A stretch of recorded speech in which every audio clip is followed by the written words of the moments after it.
안녕하십니까, 머니프리입니다. 오늘은 좀 썸네일을 바꿔봤습니다. 그동안은 몇 월 며칠 매매일지 이렇게 하고 제가 매매한 종목을 썸네일에 올렸다면은 좀 앞으로의 내용은 제가 요즘 관심 있는 종목이라던가 생각나는 투자 아이디어 같은 것을 좀 올리면서 올리는 것으로 좀 바꿔봤습니다.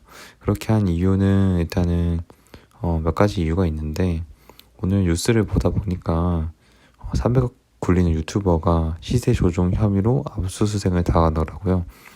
제가 뭐 많이 보는 절대 영향력이 있는 사람은 아니지만 이런 것들이 나중에 됐을 때 뭔가 문제가 될 수는 있겠다. 내가 뭐 매수했다고 해서 이런 것들이 좀 보이다 보니까 그것들이 일단 오픈된 공간에 보인다는 것 자체가 좀 문제가 될 수 있기 때문에 사람이 적든 말든 좀 이거는 좀 자제를 해야겠다. 그리고 매매가 완전히 끝난 이런 것들을 올리는 것은 문제가 안 되겠다고 생각을 해서 매수한 종목 아예 제외시키고, 그리고 만약에 이것도 문제가 된다고 하면은 종목까지도 좀 공개를 안 하고 그냥 금액만 인증하는 것으로 좀 바꿔야 될 것 같습니다. 그래서 좀 요즘에는 제가 관심 있는 종목 분야가 선거 관련주인데 정치 테마주라고 하죠. 일단 뭐 대선 관련주, 그리고 4월 7일에 있는 대선은 2022년에 있고 재보궐선거는 이제 뭐 서울시장, 부산시장 이런 재보궐선거는 4월 7일에 예정되어 있습니다. 그래서 뭐 박영선 전 장관하고 안철수 전 의원 이렇게 좀 올려놨는데, 일단은 먼저 시황부터 분석을 해보면은 어제는 기관하고 외국인 엄청난 매도가 나왔는데 오늘은 개인이 좀 털고, 코스피 시장 같은 경우는 좀 오늘 변동폭은 되게 컸는데 그래도 상승해서 마감하는 것으로 다행히 끝났고요. 코스닥 같은 경우는 상승 마감을 하긴 했지만 또 개인이 사면서 끌어올렸기 때문에 도대체 기관이라든가 외인이 언제 다시 컴백해주냐. 제가 봤을 때 1월부터 현재까지 봤을 때 이제 외국인들이 6조 이상 매도를 했더라고요. 그렇기 때문에 그럼 그동안 결국에 산 거는 거의 다 개인이 이거를 받았는데, 현재 증시 예탁금이 좀 한 72조까지 갔던 것 같은데 지금 한 66조, 68조 정도 왔다 갔다 하는 것 같아요. 그렇기 때문에 결국에는 전체적인 자금 자체가 줄어든 상황이니까 증시 힘은 전보다 좀 약해진 상태다.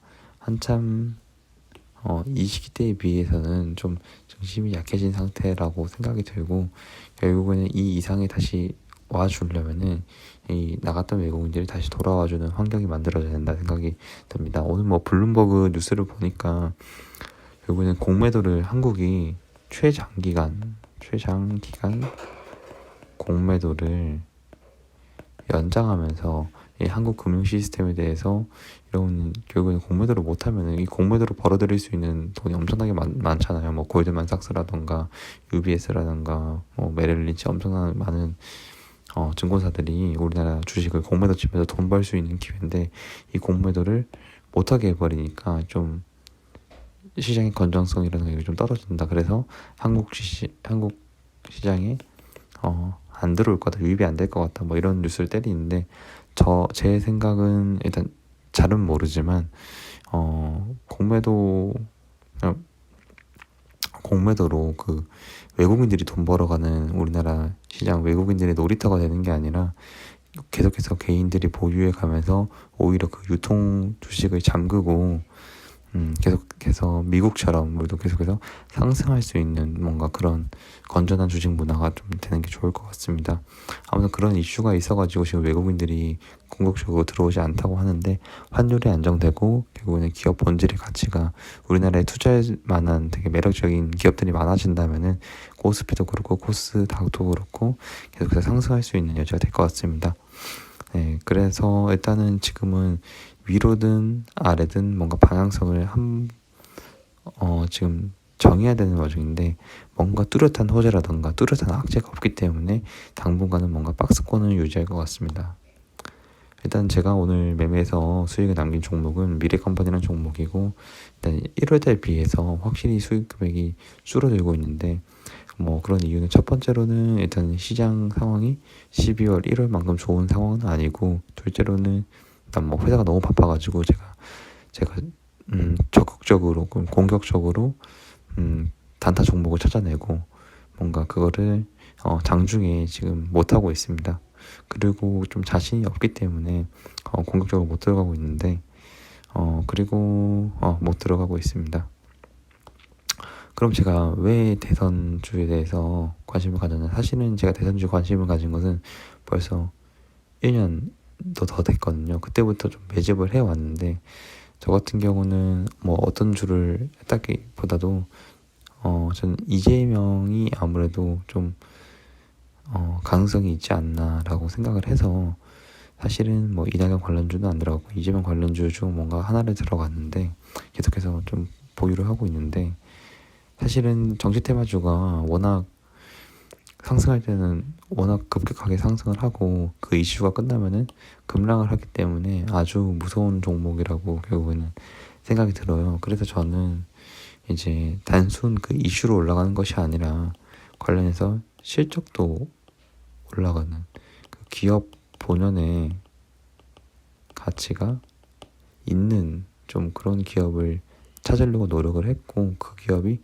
우연히 이재명하고 좀 관련이 있어가지고 이재명이 하는 뭔가 정책이라든가 이런 게 부합되는 게 있어가지고 지금 역할을 하고 있는 것 같은데 오늘 뭐 그 종목을 말하지는 않고 제가 볼 때는 단순히 이재명 관련된 뭐 동창이다 이런 걸로 올라가는 것이 아니라 그 기업 가치 그 기업의 가치가 같이 함께 상승할 수 있는 만약에 이재명이 대통령이 된다면은 뭔가 이재명이 이런 정책을 추진할 거니까 그 정책에 관련돼서 그러면은 이 기업의 실적도 좋아질 수 있는 환경이 되겠다. 뭔가 이런 시나리오가 그려지는 것을 스스로 한번 계획을 짜보고 그렇게 흘러가는지 보면 좀 좋을 것 같습니다. 그리고 결국에는 대선을 봤을 때 정치 지도자 선호도들이 막 있는데 이재명이 과거 작년 1월부터 해서는 그렇게 높지 않은 상황이었어요. 이낙연이 압도적으로 1위였고 그리고 그 다음 이재명이 따라가는 좀 추세였는데 여름부터 뭔가 거의 두 명이 비슷하게 가더니 작년 12월부터는 뭔가 역전이 돼가지고 이재명의 선호도가 높아지고 이낙연은 좀 선호도가 낮아지는 상황으로 가고 있습니다. 뭐 그 아래 윤석열이라든가 안철수 있지만은 제가 볼 때 한 이렇게 1, 2, 3위권 외에는 정말 큰 특이사항이 없다면은 아무래도 뭐 1, 2, 3위 안에서 좀 나오지 않을까라는 생각이 들고요. 그리고 이제 4월 7일에 재보궐선거가 있는데 재보궐선거에 지금 가장 화두가 된 사람들은 박영선 전 장관하고 안철수 의원인데 오늘 뉴스를 보니까 박영선과 안철수 두 명을 비교했을 때 박영선이 이기고 박영선과 나경원하고 했을 때도 박영선이 이기고 만약에 3자 대결을 갔을 때도 박영선이 이길 것 같다.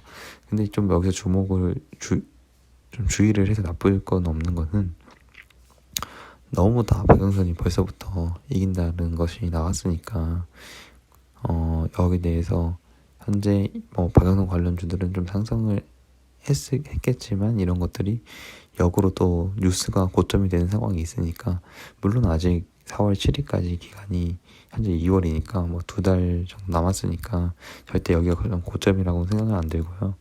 이 남은 기간 동안 누가 더 확실해지는지에 따라가지고 그 관련주들이 이 선거 일정에 맞춰가지고 점점 뭐 급등과 급락을 반복하면서 고점을 높여나갈 것 같습니다.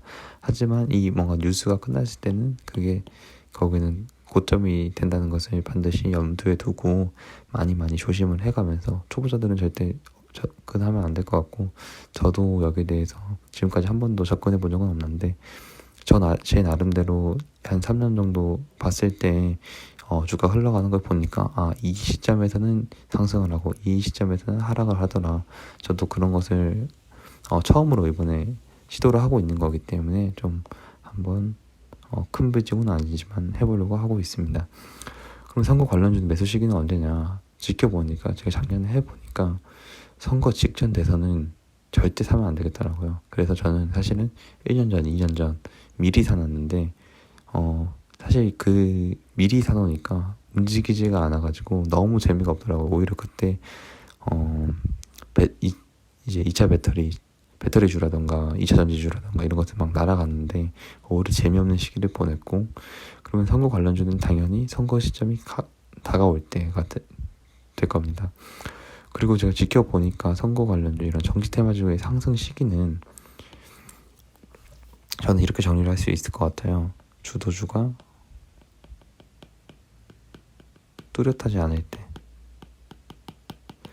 뭔가 자금은 정해져 있는데 이게 2차 전지로 갈 것인가, 아니면 자동차로 갈 것인가, 아니면 반도체로 갈 것인가, 여기 뭐 또 바이오가 있을 수 있겠는데 여기서 어디로 갈 건지 그때그때 매일매일 주도하는 강세장에서는 어디서부터 계속 순환매가 나오잖아요. 그런데 뭔가 실적이 확인이 안 되고 뭔가 쉬어갈 때 이 돈이 어디로 가야 될지 모를 때 그게 정치 테마주, 그때 정치 테마주로 좀 자금이 쏠리더라고요. 그때 반짝 오르고 또 이제 뭔가 다른 거 실적에서 나오는 곳에서 상승이 나오면 다시 여기 자금이 빠져가지고 여기 상승을 해주고 그렇게 되는데, 결국에는 좀 이런 것을 봤을 때 선거 관련주는 절대 이런 고점에서 사면은 물론 이 짧게 더 먹을 수는 있겠지만